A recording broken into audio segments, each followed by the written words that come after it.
जय श्री आदिशक्ति माँ।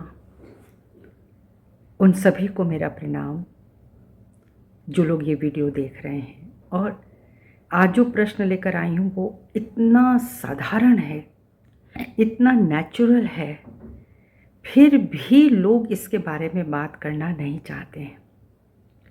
और अगर इसका निराकरण ना हो, इसका जवाब किसी को ना मिले, तो वो उस प्रश्न को लेकर अपने ही भीतर बैठा रह जाता है। ये प्रश्न एक युवा ने किया है और मैं उनको काफ़ी धन्यवाद देती हूँ कि कुछ प्रश्न इतने जटिल होते हैं, उसको कैसे पूछा जाए किसी से। फिर भी उन्होंने मात्रवत ये प्रश्न कर दिया है कि मुझे बुरे स्वप्न आते हैं। बुरे स्वप्न माने अपवित्र स्वप्न क्यों आते हैं, जबकि इस पर कोई ध्यान नहीं होता है।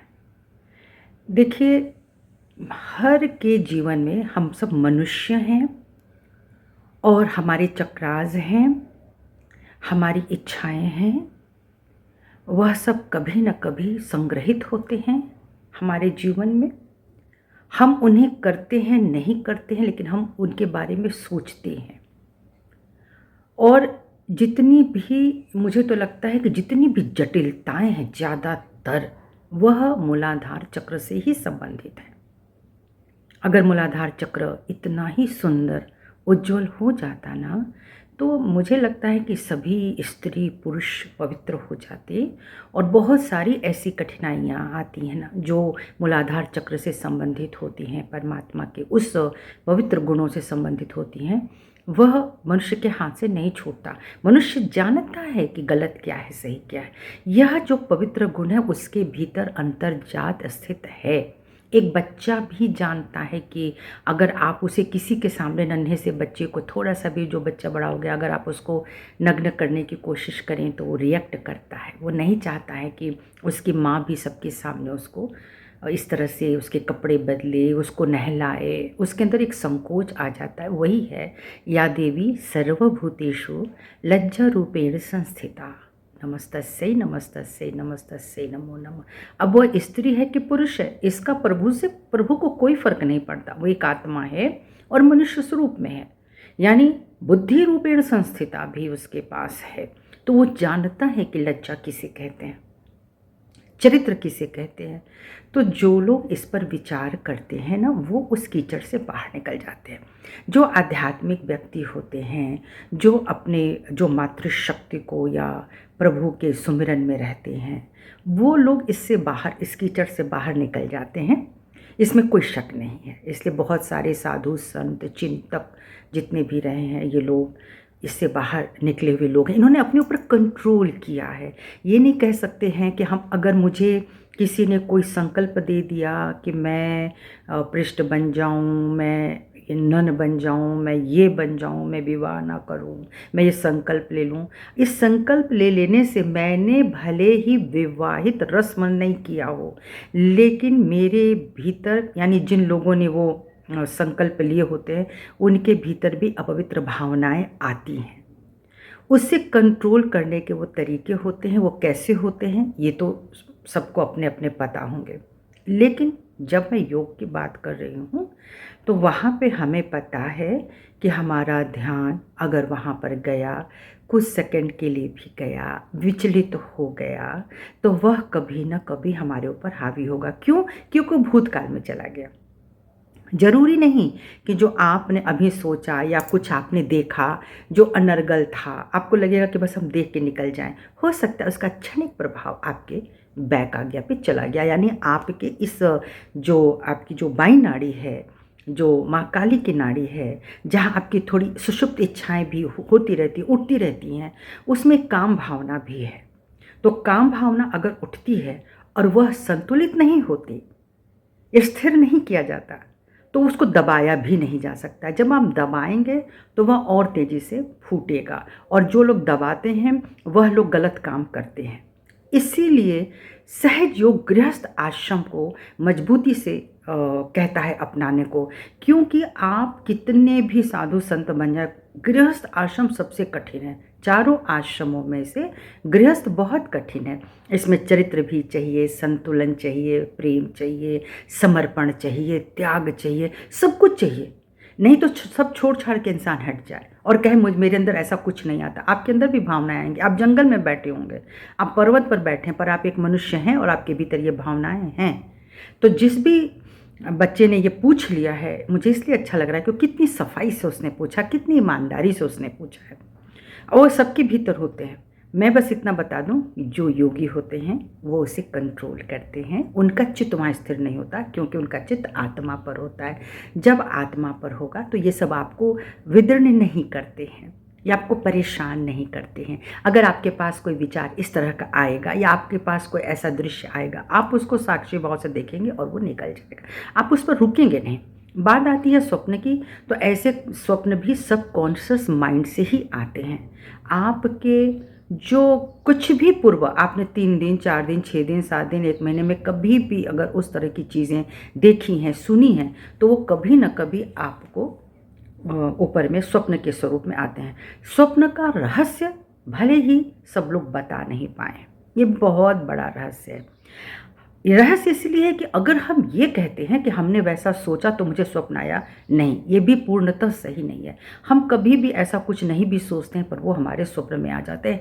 ये कहानी कहाँ कहाँ से बन के आती है, किस प्रकार से आती है, हम किस गांव गली देश में हो जाते हैं, हम कब कहाँ होते हैं, हमको पता नहीं चलता। और हमने कभी नहीं सोचा होता है कि ऐसा कभी मैंने देखा है, उसको कभी सुना हुआ हो, या वो हमारे चिंतन में आया हो। नहीं, कभी ऐसा नहीं होता। और अगर चिंतन में आई हुई बात आपके स्वप्न में आती, तो कौन नहीं अपने इष्ट को देखना चाहता है, कौन नहीं प्रभु को देखना चाहता है, कौन नहीं किसी अपने प्यारे को देखना चाहता है। पर क्या वह सोचने से आ जाता है? नहीं आता है। नहीं तो ईश्वर के दर्शन न रोज हुआ करते। तो पहले तो विचलित नहीं होना है। अगर इस तरह की बातें आती हैं मन में, तो हमें क्या करना है? नीति नीति, ये मेरे विचार नहीं है, वाकई नहीं है, क्योंकि मैं इससे पार हूँ, मैं इससे परे हूँ। मुझ में ये विचार नहीं है। ये विचार कहीं से तो आ रहे हैं। अगर इस वातावरण में हैं, हम किसी ऐसे वातावरण में हैं, ऐसे लोगों के इर्द गिर्द हैं, हम ऐसे साहित्य के इर्द गिर्द हैं, हम ऐसे अपने दर्शनीय चीज़ों के इर्द गिर्द हैं, तो वो हमारे ऊपर इसी एरिया से भीतर आएंगे, वो छुपेंगे। और हो सकता है वो स्वप्न स्वरूप में दर्शन दे। अगर वो दर्शन देते हैं, अगर मैं उठी हूँ, तो प्रथमतः ध्यान में अगर वो दर्शन आएगा, क्योंकि जब भी आप सुबह उठते हैं तो अपने पीछे कुछ हिस्से को लेकर ही उठते हैं, कुछ याद को।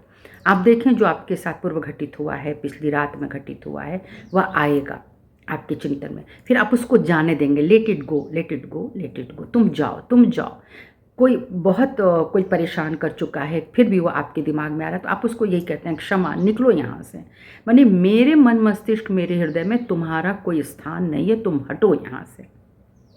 तो आप उसे हटाते हैं, उसी को हम क्षमा कहते हैं। तो ये स्वप्न आता है, तो आप सुबह जब ध्यान में जाते हैं, अगर वो बात आपको परेशान करती है कि मेरे क्यों आया, मैंने ऐसा सोचा नहीं, तो इस तरह के क्यों स्वप्न आते हैं, तो देखिए, पहले तो उन्हें क्षमा करिए, वो आपके नहीं है। कहीं से आए हैं, सोए हुए हैं, कहीं से भी कुछ चीज़ें आ सकती हैं, है तो नेगेटिविटी, लेकिन आई है तो उसके लिए हमको उसका उपाय भी करना है। हमको अपनी बाई नाड़ी को बहुत अच्छे रखनी है, हमको शुद्ध करना है, तभी तो हम अग्नि जलाते हैं। हम अग्नि जलाते हैं, 3 कैंडल ट्रीटमेंट करते हैं, या हम आरती करते हैं, तो हम क्यों करते हैं? वो एक लाइट है, एक प्रकाश है, जो हमारे बाई नाड़ी को उत्तेजित करता है। ठीक है, हम प्रभु के लिए कम, हम अपने लिए ज़्यादा ये अग्नि प्रज्वलित कर रहे हैं। मेरी बाई नाड़ी जो सुषुप्त अवस्था में है, जो अंधकार में है, जो तमाम उलझनों को ले आती है, जो विकृत स्वप्नों को दिखाती है, विकृत लोगों के पास उनकी सोच में डाल देती है, उसी को दूर करने के लिए हम लाइट का उपयोग करते हैं, कि वह प्रकाश हमारे मस्तिष्क में आए, वह प्रकाश हमारे हृदय में आए, वह प्रकाश हमारे चित्त में आए। और कोई भी अनर्गल स्वप्न है या अनर्गल बातें, वो मेरा नहीं है, वह मेरे पास नहीं आएगा। आप 1-2 बार कहेंगे, वो हट जाएगा, क्योंकि ऐसे कुछ मृत आत्माएं, ऐसी कुछ अतृप्त आत्माएं होती हैं जो आपकी कमजोरी को देखना शुरू करते हैं। आप कहाँ पे कमज़ोर हैं? जैसे जैसे आप कमज़ोर होंगे, वो आपके ऊपर हावी होगी, और आज नहीं तो कल वो आपके स्वप्न में आएगी। और आप अच्छी बातें सोचते रहिए, अपने चित्त चिंतन में उसको रखिए, देखिएगा वो भी आपके स्वप्न में आएंगे। आप राजा बनने की सोचिए, एक दिन शायद आप राजा बन बैठेंगे। आप अध्यात्म की उच्चतम अवस्था में बैठने को देखिए, अपने आप को, अपने गुरु पद को देखिए। आप आत्मा हैं, आप बन सकते हैं। अब ये शरीर नहीं है ना कि शरीर के कोई विचार आ गया, कोई बात आ गई तो हम इसी में उलझ जाएंगे। ये शरीर है, ये बुद्धि है, ये मन है, ये विकृत हो सकता है। तभी तो हम ध्यान करते हैं कि हम इनको शुद्ध करते रहें, शुद्ध करते रहें। वही बुद्धि सद्बुद्धि बन जाती है ना, वही विचार सद्विचार बन जाता है। तो हमको अपने ऊपर नज़र रखनी है और निराश नहीं होना है। हुआ तो हुआ, वह मेरा नहीं है और ये बहुत स्वाभाविक है। आप शरीर के साथ आते हैं तो हम बहुत सारी विकृतियों के साथ आते हैं, जिन्हें हम षड्रिपु कहते हैं। षड्रिपु में एक काम भी तो आता है। तो हम जब क्रोध की बात कर रहे हैं, हम जब समर्पण संतुष्टि की बात करते हैं, हम जब चोरी की बात कर, हम जब उसकी बात करते हैं तो हमें इसकी भी बात करनी चाहिए। लेकिन इसकी बात कोई करना नहीं चाहता। और ऐसे ही लोग जो होते हैं, जो बात तो नहीं करते, ऊपर ने श्वेत परिधान कर लिया है या श्वेत चेहरा लगा लिया है, लेकिन वो लोग तब अंधेरों में गलत काम करते हैं।